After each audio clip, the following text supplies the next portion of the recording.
innovative content, global audience. The news that Serap has filed a lawsuit against Akpabio and Abbas. These are the leadership of the National Assembly over a whopping, demanding a whopping 110 billion for bulletproof cars, palliatives for new members, and holiday allowance. Now, in a country where hardship has become the order of the day, and a lot of citizens have been lamenting, groaning from one pain to another, the suit is coming on the heel of the statement by Mr. Akpabio Godswill and the clerk of the National Assembly, what they term as holiday allowance. And of course, the money that is supposed to be paid into various accounts of the senators. One can only wonder, is it the right time for these lawmakers who were supposed to shape and, of course, pass law for the betterment of the common man, of the Nigerian citizen, and at a time where, as though there is no light at the end of the tunnel? And of course, people are asking, a lot have described this move by the lawmakers as unlawful, shameful, and disgraceful. What is it that the lawmakers cannot wait for maybe another time? People are saying this is not the right time.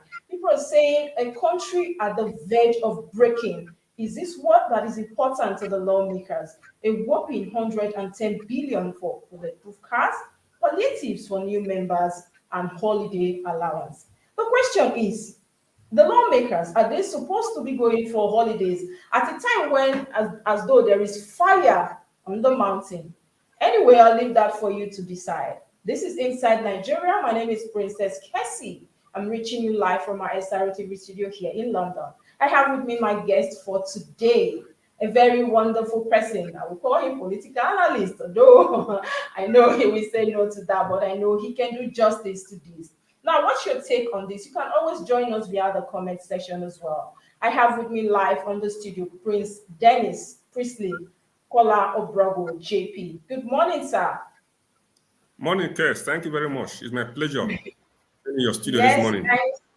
Thanks for joining us. Yes, let's go quickly. Mr. Dennis, JP, if we a lot of issues, a lot of comments, we've been seeing comments arising from the move of the Serap filing a lawsuit against the leadership of the National Assembly. Of course, this is coming on the heat of their demand for 110 billion over car allowances, holiday allowances, and palliatives for their new members. Now, what's your take on this move of the National Assembly leadership to even demand this kind of money, whether or not the money is part of their budget at this present time, as though the country is at the verge of breaking? Well, first of all, let me give kudos to President Tinubu for running an open government. It is possible for the National Assembly to hide these figures. You will not do anything. You will not know anything about them.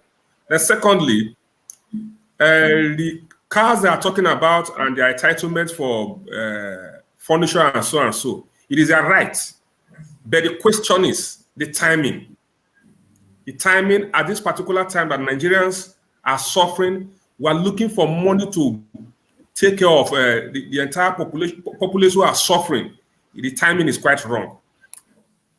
We are meant to sacrifice at this level because the government has appealed to us to be patient with them. That being patient with them is sacrificial. So at this moment of time, I think the National Assembly should also sacrifice. There is nobody who is living below or in the poverty line in the National Assembly. So at this point in time, I think they should also channel these funds to other sectors of the economy and wait. When the economy improves, we can pay them these vehicle allowances and holiday or whatever you call them. Or is their entitlement bet? The timing is wrong. Should even the lawmakers be talking about holidays when a country as Nigeria, we have a lot of pressing issues? As of today, a lot of people are seated at home. They cannot even leave their homes, of course, because there is no fuel. They don't have the cash to get the fuel. PMS to even go out from one point A to another? Is this the right time? Should we be talking about holiday at this time? What does this make of the lawmakers? Kess, let me be frank to you. The major reason these lawmakers are going on holiday, 80% of these lawmakers have tribunal cases. They need to go and attend to them. You need to win your tribunal case before you become a National Assembly member.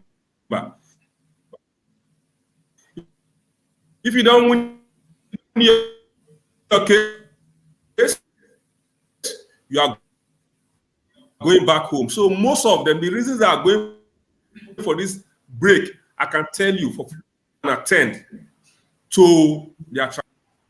So, are you not saying that sometimes these tribunal cases could take such a long time? So, are you not telling us that if these tribunal cases have been extended or they keep extending them, we should keep waiting for the lawmakers to make their trips or to go to their court cases before they run a government? Let me tell you the truth. Like I said, the major reason most of them are going back home is to sort out their cases in courts. And when you can't sit in Abuja, they're supposed to use the funds of the government or the people for their personal tribunal cases. Let me learn. I'm not talking about the funds here. I'm talking about their time. Okay. I'm talking about their time. The major reason most of them are going home today is for them to go and sort out their tribunal cases, not for anything. They won't open up for you. The reasons they are going home, most of them, because most of them, if you see them maybe from Delta State or Edo State, they're flying from Abuja to Edo State to go and attend to tribunal case. So they need to go and sit down with their lawyers and sort out their case in the next few days. It will not take 2, 3, 4, 5 months. But they need to sit down with their lawyers and sort out. And besides that, let me tell you, in Africa, the government can run without any form of lawmakers. The government can run. They have passed their budget. The budget is to be implemented by the executive arm of government. So there's no big deal about going for recess. So they are not supposed to pass bills. These lawmakers, they are supposed to represent a particular state. They came from different states. So because they have passed the budget, they are supposed to sit at home or come to the National Assembly to sleep or to go on holidays just because they don't have work to do. The holiday is also their right, Kess. You can't take it from them. But yes, you said at this moment, when Nigeria is sitting at the keg of gunpowder, but even at this moment, if I am a lawmaker, for example, if I'm a lawmaker, I have a serious tribunal case hanging on my neck, and you expect me to sit in Abuja. If I am pushed out of office by that means you were not credible to be there in the first place. It is simple. No,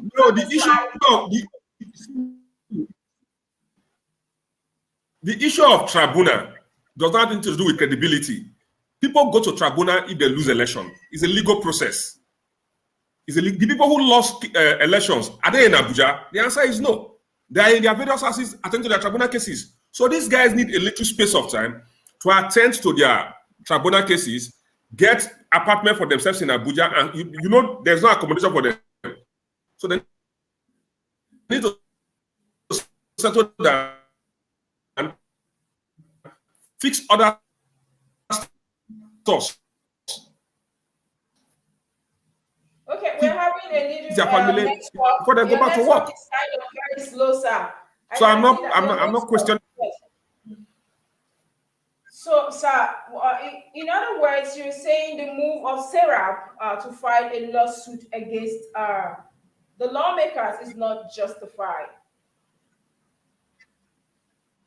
Can you hear me? I can't say that. She has a right to file She has a right to file a lawsuit against the National Assembly for the money they are collecting for their holiday. She has a right. It is left for the court to decide whether she's right or she's wrong. And let me throw this question. Now, a lot of people are of the opinion that we know the country we have, with the country we live in, where the institution seems not to be working.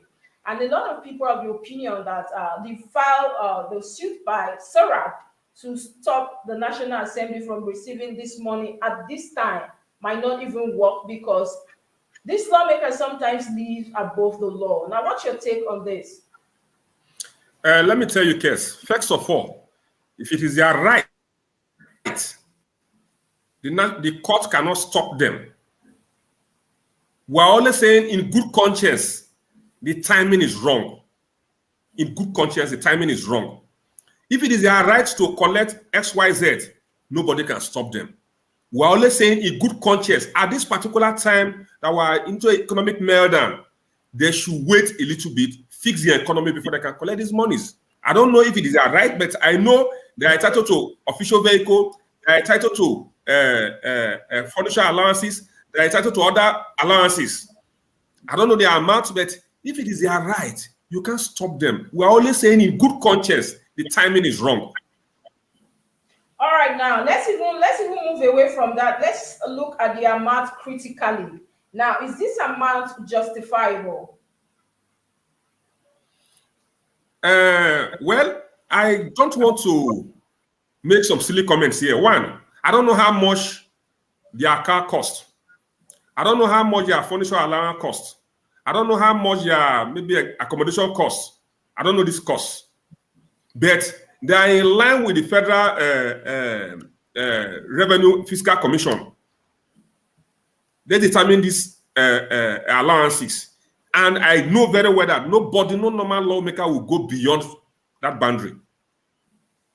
And do you think, as a country, that let's take a clue from the developed countries, or the first world or first class countries, where you have your prime ministers, a lot of your lawmakers living as the ordinary citizens. You will go and you see them that they live among the people. Unlike Nigeria, where you have your lawmakers living, you can't even, their fences are so high, you can't access these people. They are so far away from the common people who even elected them into the office in the first place.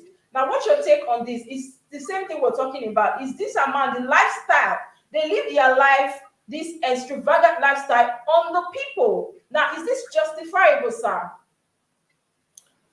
Extremely, it's not justifiable, but it's not peculiar to Nigeria alone. It's an African thing. And let me tell you, we don't have institutions in Africa. Hence, the people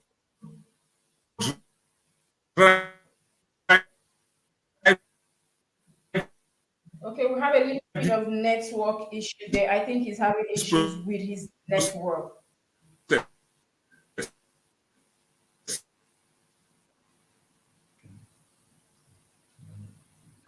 Okay, so I will get back to our guest. But before then, that's quite an interesting conversation there with my guest, KOLA, JP.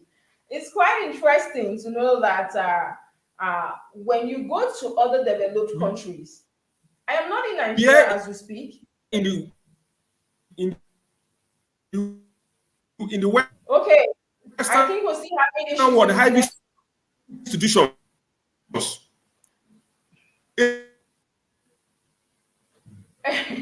Okay, I will still have viewers. Don't worry, it's quite interesting. So we're still going to have our guest back because this is a very weighty and topical issues. Now, the lifestyle of our lawmakers is so worrisome. I don't know why they're supposed to live their life on the expense of the common man or the government. It could be the law, it could be the constitution that they're entitled to these funds. But is this money, this so much money they collect, is it even justifiable? You see them going on holidays, expensive trips, living. Okay, like what I was saying, Kess. Yes, in Africa, we don't have institutions. This class of people run this class of people runs the government. They runs the policies. But in the Western world, it's an autopilot system where the institutions are established. The institutions are working perfectly. So anybody can come in from the middle class, from the bottom class, from the upper class. You just enter the system, and it's an autopilot process. But in Africa, the people run these policies. We don't have institutions. That is why you see the upper class occupying government positions. So they are far away from the people. They are far away from the people. We have people who are in But at the time they are vying for this position, they are not far away from the people. No, This is the difference. no. When they are contesting, most time they even eat with the common woman frying akara on the No, highway. no, They no. come and eat roasted corn with you. So why are they not far from the people? Because they are first class. Listen, They are not in power. without fear or favor, I can tell you this case for free. Elections are bought in Nigeria; they are not contested. Even the common man you are talking about, the common man you are talking about, how much do they collect during the elections? How much do they collect during the elections? During campaigns, they pay them. During the rallies, they pay them. During the election, they pay them. So when the contestants, when they are spending a huge amount of money, what do you expect from them? But is that reason enough? Because we know there are some sincere voters here in the country. There are some sincere people who very minute, very minute. The number of those sincere persons is very, very minute. Okay. There are some people. Let me give you an example. I'm in my house. I'm a leader. People want to contest election. They will come and consult me with a bottle of expensive gin or expensive brandy. They will drop money as consultation. As a political godfather, right? Not just godfathers, even the middle class. Okay. They consult them. Okay. Have you ever calculated the amount of money this guy spends? Now, after consultation, they will start rallies. They mobilize people. They pay them for rallies. Until we reject these stuffs, we are not going to get the right persons. Until we reject this process of allowing people to buy our conscience, spend huge amount of money, we will not get the right persons to contest. In other words, that means the suit of the SRTV against the lawmakers is justifiable, right? Because it's commendable as well. Yes, I commend her, but I don't think it will see the light of the day.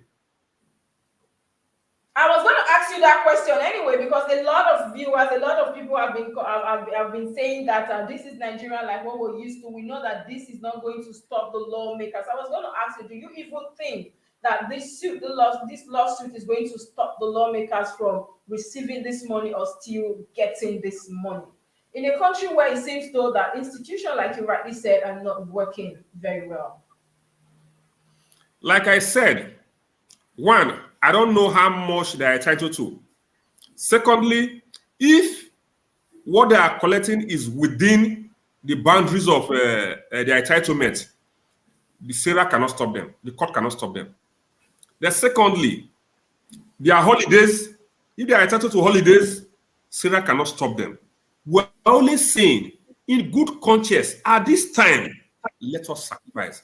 I heard the president saying he has moved to a 2-bedroom apartment in Aso Villa to save costs.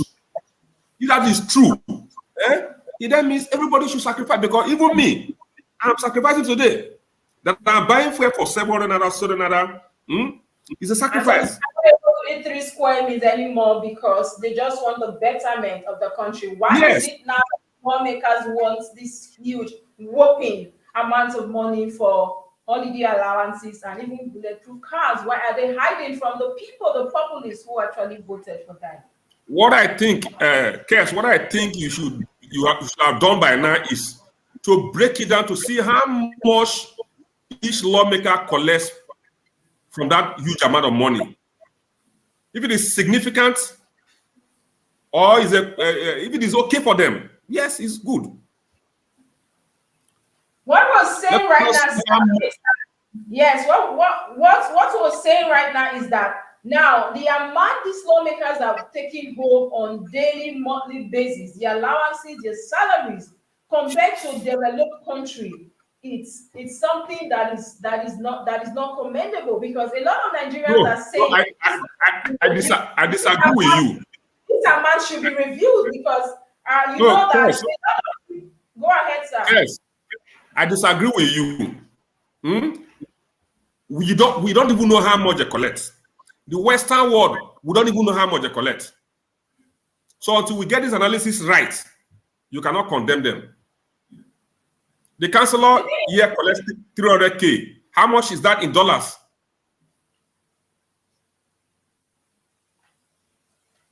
sir, the thing is this, right?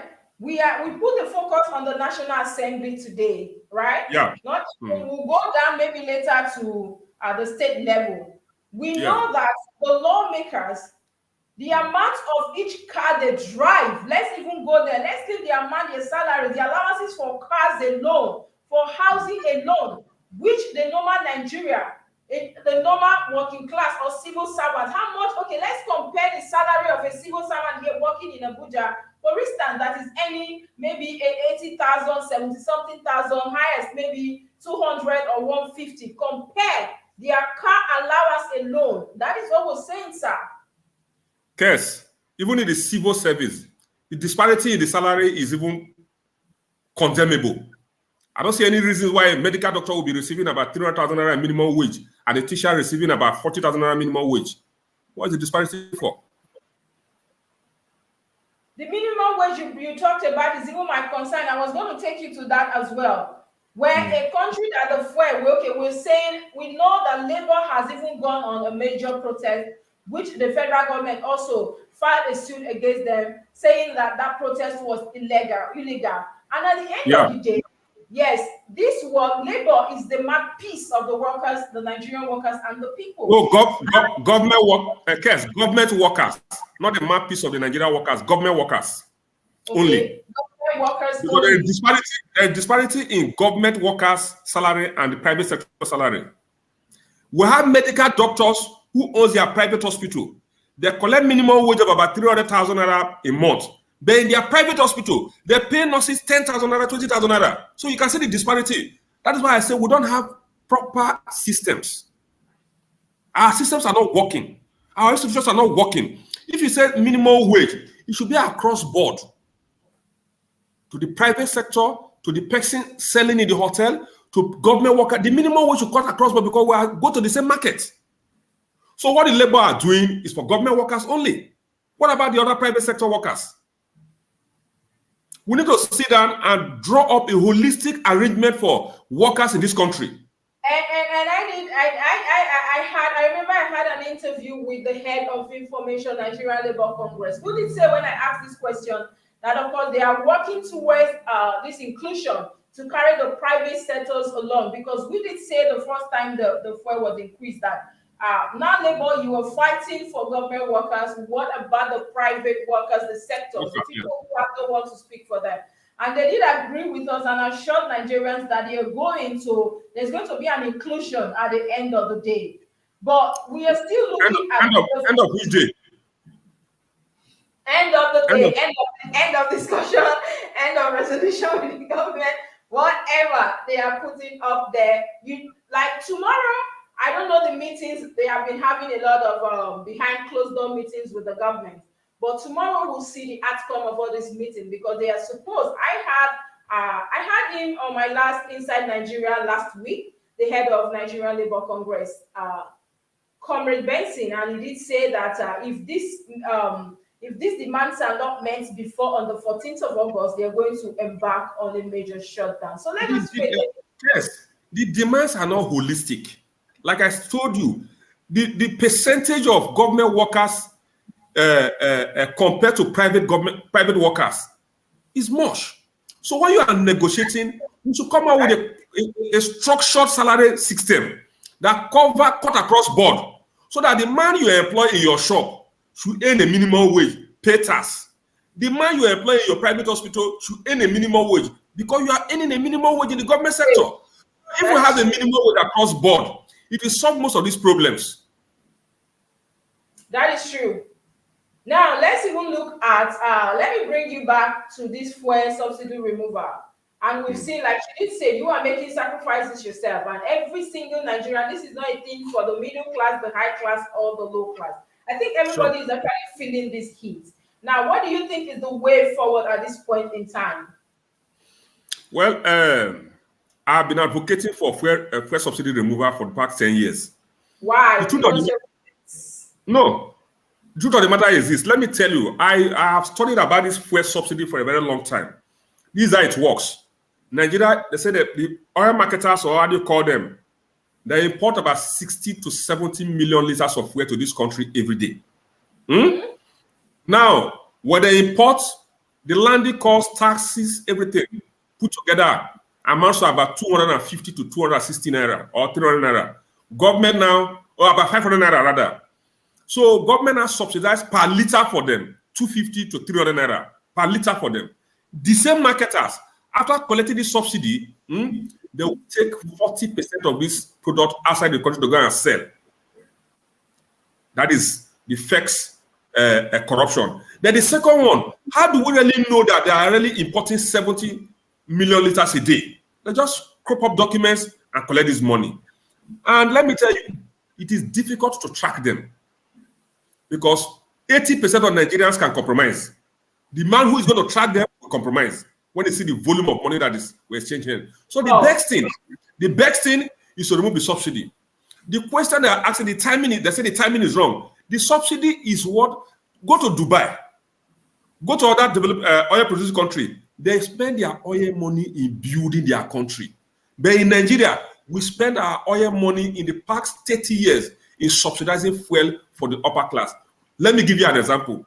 When federal government removed the subsidy for diesel, what happened? The elites who were using diesel, they were on their plan for their dogs, for their maid guard, for their security men from morning to evening. What did they do? They changed to solar energy because they cannot afford diesel again. Now, the fuel subsidy, people are saying the timing is wrong, government will have put in palliative and so on and so forth. Where are they getting the money from? The question we should be asking now, federal government has rolled out plans for palliative, what they will do with their share of the money, because the 7 trillion naira government is going to save from this oil subsidy remover, fuel subsidy remover. Federal government gets 51% of that fund. The other funds go to the local government and the state government. What are the state governors going to do with their own savings? Questions should be asked. Not just the federal government alone. I advocate that more money should go to the local government, more money should go to the state government, and more responsibility should go to the local government and state government, because these are the people who host the Nigerian populace. There is no place like federal government where people stay. People stay in the state, stay in the local government. So I don't see any reason why the federal government should be having the road from Lagos to Cross River State. Segment the road, give that state their portion, do their portion, give them more money. Government should retain about 20% of the response. But you know also that I was going to ask you, why can't we get refineries to work in the country, an oil producing country? And but I want you to answer that question for me, and then I'm going to take you back to the road. Yes. The creation of roads. Yes. Let me finish that discussion first. First of all, if you hand over most of these roads to the state government, and you give them more money, Delta State will take care of their own portion through PPP, private partnership activities. They will take care of their own portion, put a toll gate, and collect their money back. Roads are investment. You invest in the road, you get your money back. Then on the issue of the refineries, let me draw you back. You are from Delta State. Let me draw you back. When Obasanjo was leaving government, 2007 or so, 2007 a bit, when he was leaving, he sold the refineries to Dangote, Otadola, and Co. What happened? These NNPC staffs who are benefiting from the refineries that are not working, they go to holiday in London, they go to vacation in Paris, they collect allowances for refineries that are not working. The refinery workers, so they collect money for these things that are not working. They coerce NSA, which is another problem we have in this country, that they should reverse the sales. They reverse the sales. If Dangote had revamped the Warri refinery, Warri would have gotten back their economic life. They deceived us in Delta State here. We protested that they should reverse the sales. They reverse the sales. The same man who they gave back his money, the whole Nigerians are waiting for his refinery to work. To work. Now, for how many years now? Over 20 years now, these refineries are not working. The question is, are they not paying people salary from those refineries? Why are you paying people salary? Why can't you retrench them? Then I also blame the state governors. I also blame the state governor for not establishing a refinery, because what does it take to establish a refinery? What does it take? What are they waiting for? The issue of refineries the issue of electricity. I'm blaming most of the state governments in Nigeria, because you have the materials, the raw materials in your doorsteps. Yes. The flaring gas you can convert to energy within the shortest possible time. You are not going to run a pipe from Delta to Lagos. You have the pipe in your. Get these things done. You get the private sector and invest in these refineries. Another major problem that has been causing delay of some refineries is the subsidy. Because if I open a refinery today and I start supplying fuel, you know what will happen? Government will refuse to pay me because I don't belong to the cabal. So it is a corrupt web that have been stealing this process. But I think as a state government, we will have been able to establish refineries ourselves. You don't need the money. The banks can give you the money. So I think now that government has removed subsidy, what the state governors should do in the Niger Delta area, because they have comparative advantage of raw materials close to them. They have lands. They can establish modular refineries and so on and so forth. Because I know government is not going back. Have you seen the state governors commenting on this fuel subsidy removal? No, because what they are getting now, the last time they went to go and share FAC money, there was 1.9 trillion for them to share.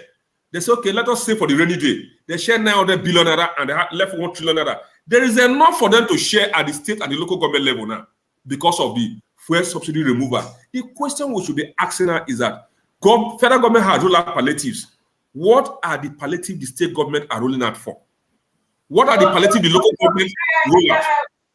KOLA, JP, hold on. So if you're saying the federal government has rolled out palliatives, what palliatives are we talking about? The 8,000 naira monthly for household. What other palliatives are we talking about? Now, if you see, when he talked about the 8,000 palliatives, after much pressure, he reversed the policy. He's going to provide seedlings, going to provide funds of microfinances, finances of SMEs, another palliative. Yes, which we've not seen yet, right? No, you must. It's not automatic now. You draw up the plan. Who will benefit? You make up arrangement for those who will benefit it. Because you end up giving the money to the wrong hands. The same people you are accusing that are corrupt will also get the money if you are not careful. The last time. Yes, go ahead. Last time they were questioning Buhari for this school feeding program. In my place, where I come from, I know of somebody. He's not an APC member, he's a PDP chieftain. He has 4 schools, so he said that he was feeding. And I asked the man, are you feeding those primary school students, pupils? He said, yes. So why are you not saying the government is feeding them? Because in that regime, Buhari allowed the state, irrespective of party line, he allowed the state governors to run the process. So, and it was all a scam. So I don't think this government are into that. They want to get the right persons who will benefit from these palliatives. But as federal government are planning their own palliative, the state government should also be coming out with their own palliative too. The local government should also be, because they are getting part of this subsidy fuel removal fund. Hello? I can hear you. Go ahead, sir. State government are also getting their own portion of this fund. The local government are also getting their portion of this fund. So they should work together. If the federal government is going to empower 100 persons in each of the local government through SMS, small, medium enterprise loans, the local government should also say we are going to empower 50. The state government should say we are going to empower 100. That is 250. It will go a long way to help. Not leaving the whole body for the federal government, because whatever they save from the oil subsidy, he goes to the 3 tiers of government. Now, sir, okay. I'm gonna go to this state now, since you are not talking about state. Let's digress a little. Now, this state, we are talking about state-only refineries. The governors also coming out to say, okay, this is my state, especially when we look at the south where we have the raw materials. With all of them, we don't need to travel to get these things done. Now, Are the lawmakers, some of the lawmakers now at the National Assemblies representing these states, are they not supposed to also maybe pass laws like this or maybe raise motions like this? The National Assembly can only pass law for the federal government and Abuja. They can't pass law for the states. Okay. So what the state government should do? Set up an economic team. See how they can get the private sector to be involved and establish refineries. I don't know how true it is. I learned those states has established 2 modular refineries. I don't know. I'm not confirmed anyway. Because if you can, take for example my state, the other state here. If the state governor, through PP, private partnership, if they can establish 4 modular refineries, or 5, it creates over 50,000 direct jobs and over 100,000 indirect jobs. We don't need, all we need to do is to get the economic team on board and draw up a plan and raise the fund. It's not our money. Because once the government is involved in establishing these refineries, you know what will happen? The resistance will not be there. The resistance will not be there. Now, secondly, one of the major things that can reduce the burden of this fuel subsidy removal is electricity. If the government can provide light for their people, it will reduce, because most of this fuel, if take for example, Nigeria has 24 hours light, it will reduce the consumption of fuel from the 47 million. People actually do their businesses, they run their offices, everything is based on so fuel. I don't see any reason why any of these Niger Delta states should be in the national grid where you have flaring gas all around ourselves. We have flaring gas all around ourselves. Would I have any business being in the national grid? We tapped into this flaring gas, build turbines. If you take for example, let me use Isoko for example. If you build a turbine in Isoko, south and north, the people who will collect, because you must collect bill, it's not free. The people who will collect the bill from individual houses, it will create not less than 10,000 jobs. The people who will maintain the facilities, it will create not less than 2,000 jobs. The people who will work directly in the turbine, not less than 1,000 jobs. This will also create jobs. So I don't see any reason why the state governments are not tapping into this sector. Now let's look at yes. We do hope sincerely that the people, these state governors will take a clue from this, because we have a lot of resources from the states, not even at the federal. Most of these local raw materials also are from states, not even coming from the federal. Now let's look at, you talked about salaries for states. Now let's look about the funds there. Talking about fuel subsidy removal now, I want you to throw more light on that. You did mention that they have so much money now. They are sharing for each state now. Throw more light on that for the viewers to hear. Now, before now, the federal government was directly paying the subsidy money. Now, when it was too much for them, they now push it to NNPC. NNPC was not paying.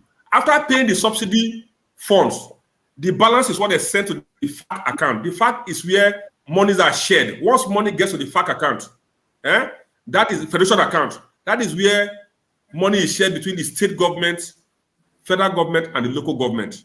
13% and maybe National Judicial Council. That account is maintained by the federal government. The money is shared between federal government, state, local government, maybe 30% or so.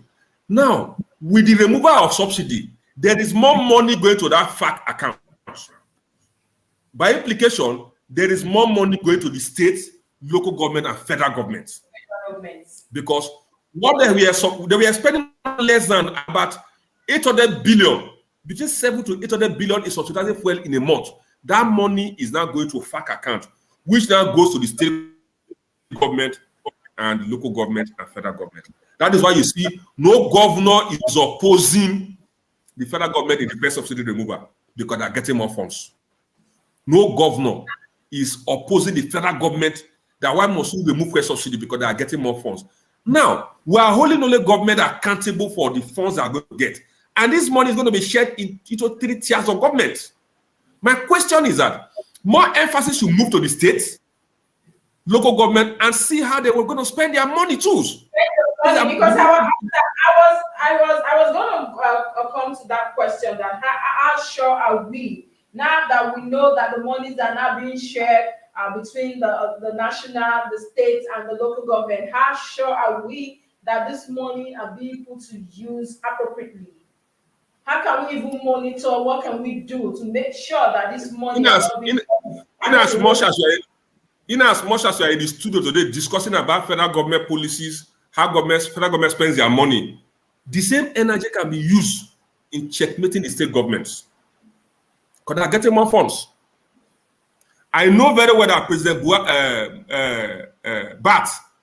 Tinubu will not take the risk of siphoning money from the federation account, because the implication of siphoning money from the federation account, one day you will pay back. You remember when Wike said federal government refunded some money to them? Those were the money that were siphoned from the federation account without paying to the state government what due to them.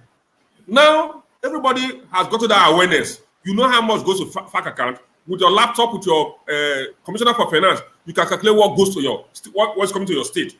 Based on that one, you can do your budget. So the question is this: the energy we are using to check the federal government, we should also apply more energy to check the state government and the local government.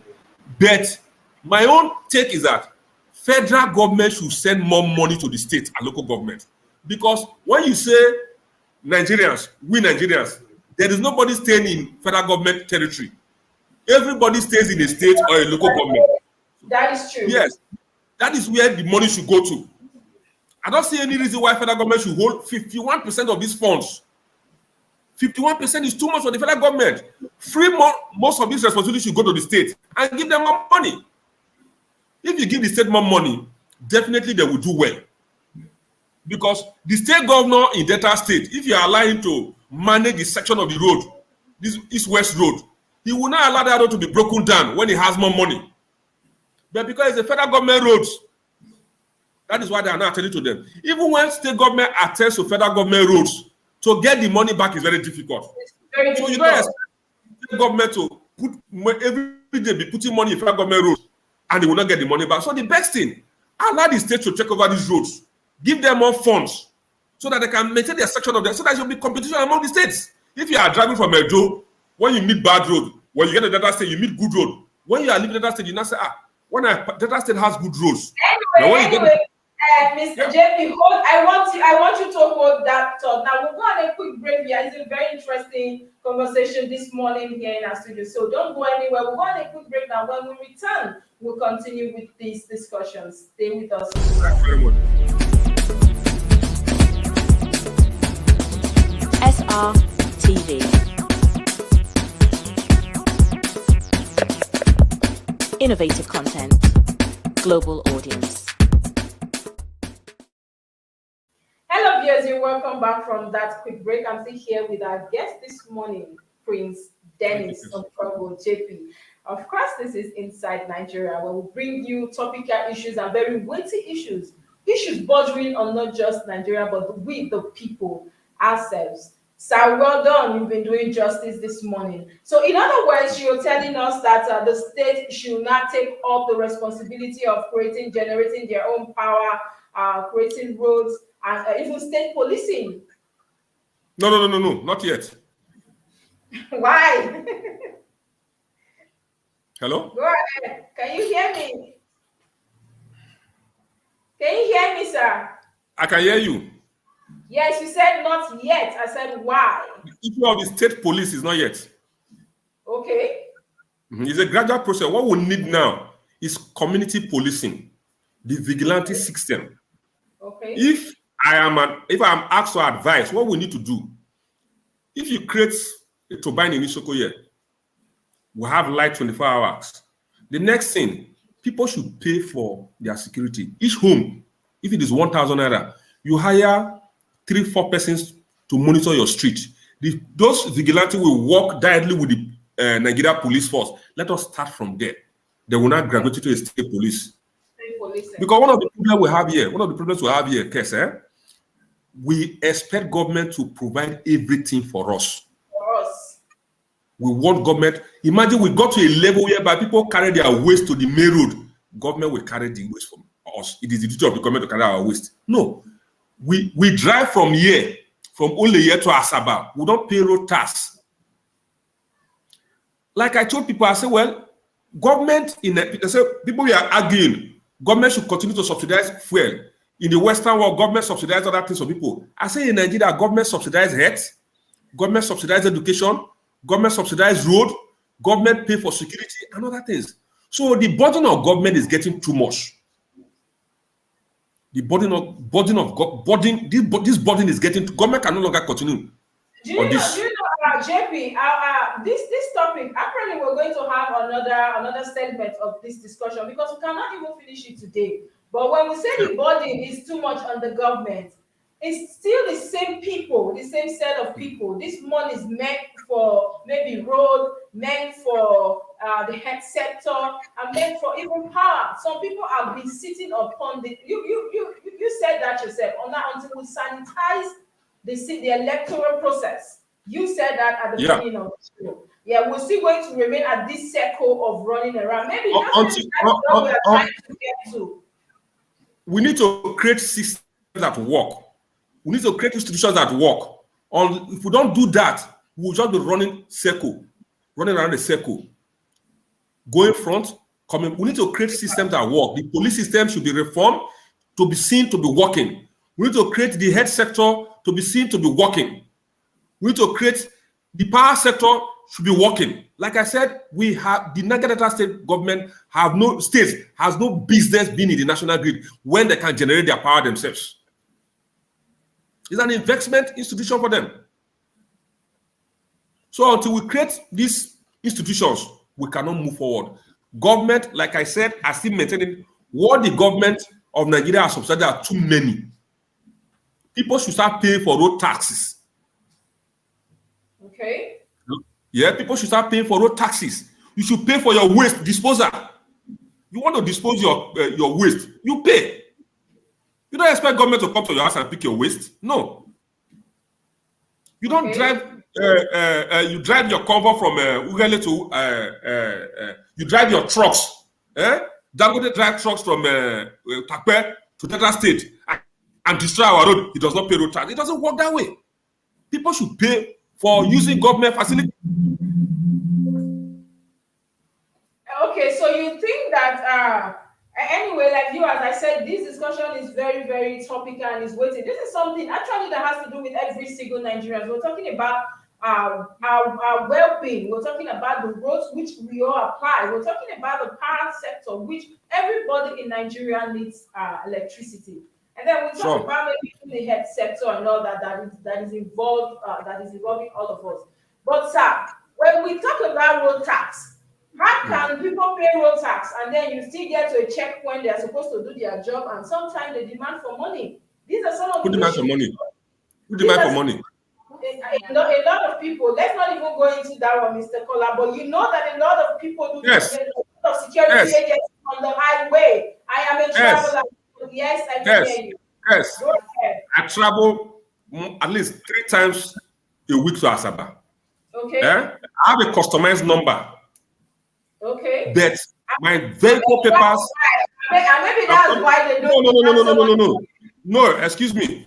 I have a customized number, but my papers are always intact. If you have your papers, I don't see any reason why the police officer will collect money from you. I have my papers complete. If now, I have 2 cars here. Yes. Okay. I have 2 cars here. Let me tell you. Nobody. Story, right? I'm coming out. I'm listening to you. I'm coming out. Right. No, if you are my friend and we're driving and I'm tired, if you want to take over the steering from me, I will demand for your driver's license. If you don't have it, you will not drive my car. The people who are giving police money, they are also corrupt. People giving police money are also corrupt because I don't see myself. The only reason I give police money on the highway, when I say the weather is sunny, I say, oh God, they try you, take 30 naira, take 50 naira, take 100 naira. That I give you money because I don't have papers, I don't do that. People should take responsibility for their actions. Okay. You see drivers who are driving, before you see they stretch their hand to the policeman and give them money. Why are you giving them money? Because you don't have papers. Now let me tell you a story, right? Yes. So I was driving from Abuja to Nasarawa State. Yeah. And then I saw these security agencies on the highway, and they told me that pull over, which I did. They requested for my papers and everything. I did. Of course, I'm always if it's driving or papers or anything, I think I'm doing my best. So I brought out my papers. They asked for fire extinguisher. They asked for this. They asked for that. They asked for the triangle and everything, which I brought out. And one of them said, "Madam, you are trying to be smart. Just you already know why we are here. Just give us and be going." Like, I don't get it. Why, if you wanted to collect money, why ask for these things in the first place? So you should have just said, "Help us or give us money," not stressing me. I have my spare tire and everything, so I don't have any money to give to you, because this is the job you're here to do. If you're here to check me properly. And there was a little uproar there, which that is another story for another day. But sometimes these people too are the issues.